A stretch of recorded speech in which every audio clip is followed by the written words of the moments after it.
Why do you think they're here, and what do they want? In Pine Bush in particular. Okay. I think from the records that they have been here for hundreds, if not thousands of years. And Native Americans have stories about strange lights and objects. Why the Hudson Valley?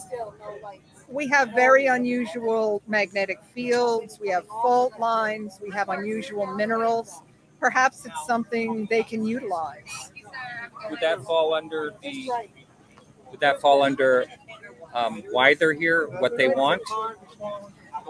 I think it might fall under what they want is to study us and perhaps utilize the natural resources of the earth in this area.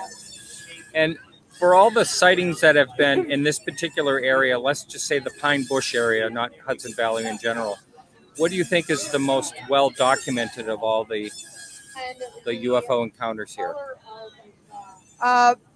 Probably some of the mass sightings of triangles, which would be seen from one end of town to the other by hundreds of people. And this happened quite often in the 1990s.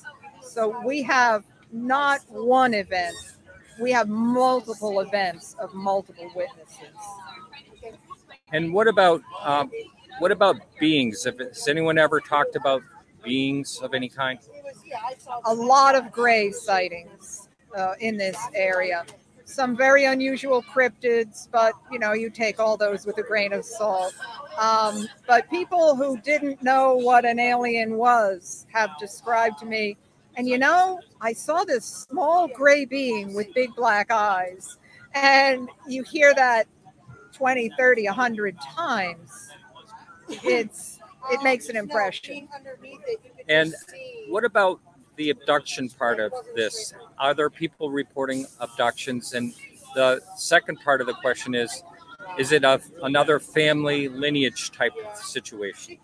Multi-generational for sure. And I was stunned when I first started my research. I didn't expect to come across a single abduction. They're the largest chapters in my book.